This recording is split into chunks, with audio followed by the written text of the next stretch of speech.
Hello and welcome to the download. Today we are lucky to have Clay Hildebrand, the president of Psychological Associates, here with us today. Hi Clay, welcome. Hi Tabitha, how are you? I'm doing good, thanks for asking. So Clay, tell us a little bit about Psychological Associates, your role there, what is Q4, and all the fun stories behind Psychological Associates. Okay, great. I'm happy to. So, Psychological Associates, and I know that's a mouthful, but we're an organization that was started by our founders, Dr. Vic Pizzata and Dr. Robert Lefton. They actually met here in town as students at Washington University. They were both getting their PhDs in psychology, and they struck up a friendship and found that they had some common ideas around a business. And they actually started a clinical practice, but soon realized that a lot of the tools and techniques that they were using around clinical behavior really applied to the business world. And they were one of the first companies, if not the first, to kind of use these various techniques to help people be more effective in their professional life. So they started Psychological Associates in 1958. So we've been around for 62 years. They started with an office right here in Clayton, where we are still located and always have been. And then in 1978, I think they did something that was probably the biggest step they could have taken, and they created their own intellectual property called the dimensional model of behavior, or often referred to as the Q4 model. And that model actually has remained at the core of all of our solutions.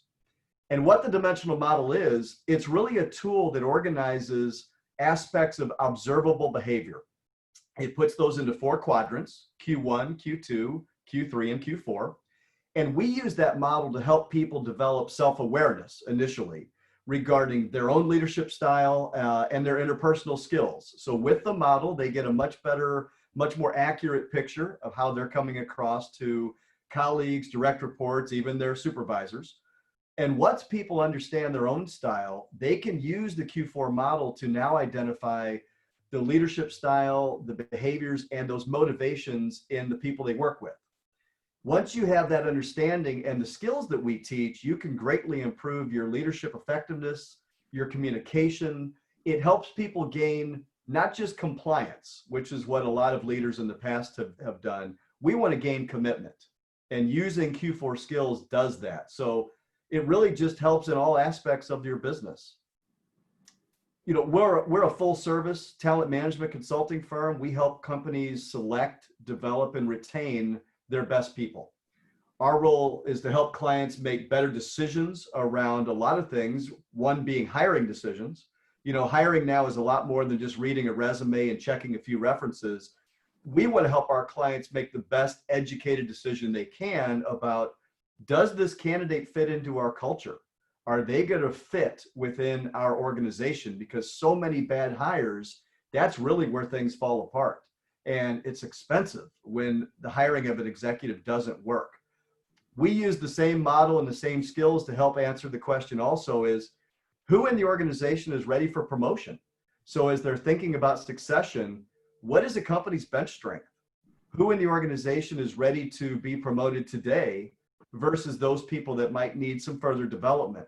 And fortunately, we offer that development. So we do a lot of professional coaching, and then we also offer some leadership development workshops that can help people get to that next level so that they might be the next CEO or chairman of the board. And real quick, you asked, my role is president of Psych Associates. I have been for almost 3 years. I'm a bit unique because I'm the first person in this role who is not himself a psychologist. I've been here for 11 years. I've been surrounded by these PhD professionals, and I've learned a lot, but I myself don't deliver the work. I am accountable to our owners and our board to steer the ship correctly. I'm accountable to our clients for the quality of our work and to make sure that they're satisfied with what we do. But equally important, I'm accountable to our associates to create a structure and a culture where they can succeed. So in a nutshell, that's who we are and what I do.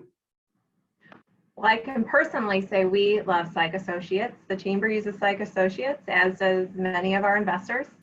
And it's true. Everything that you want to know about yourself as a leader and about those that either manage you or you have all of those insights, and those tools are just valuable.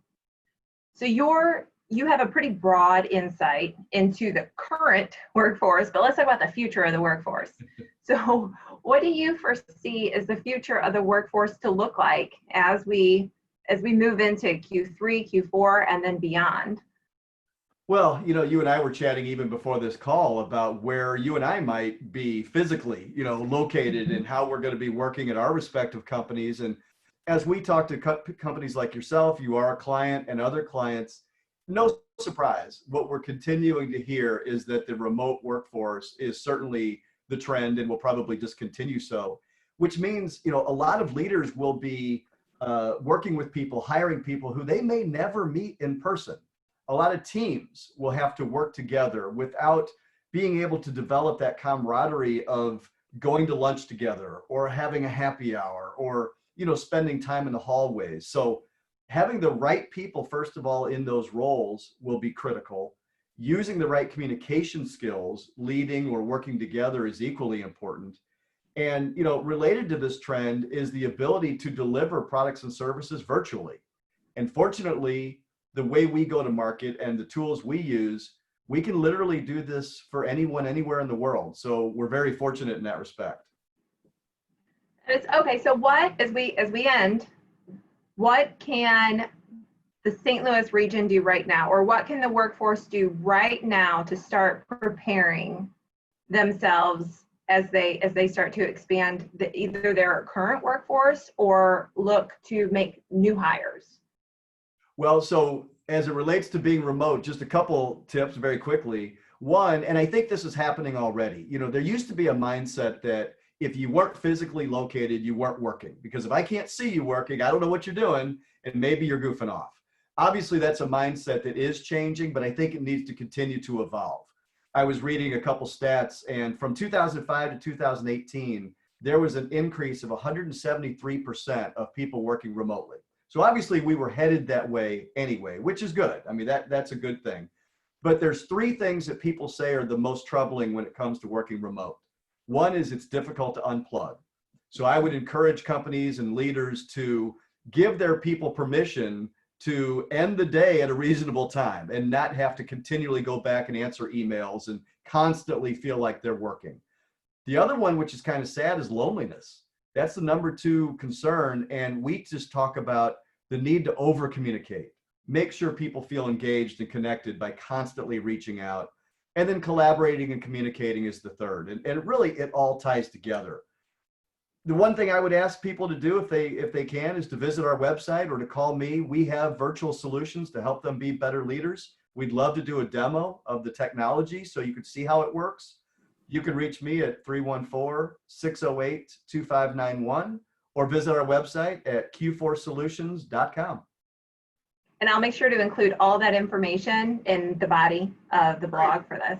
Thank you. Oh, Clay, thank you. Before we end, what is your favorite patio in St. Louis, or what are you finding yourself doing during COVID to just get out and once you shut down the work hours? So to answer the second question, I love to ride my bicycle, not motorcycle. So I spent a lot of time on my bicycle, and fortunately the weather here lately has been ideal for that.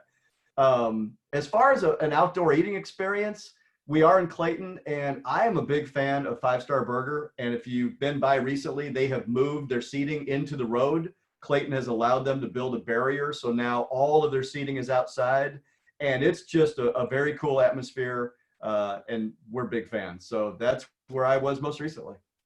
Oh, I love it. We're definitely love Five Star. Haven't been outside to Clayton there yet, but I will definitely put it on my list. Thank you so much, Clay. Appreciate your time. All right, Tabitha, thank you for the opportunity.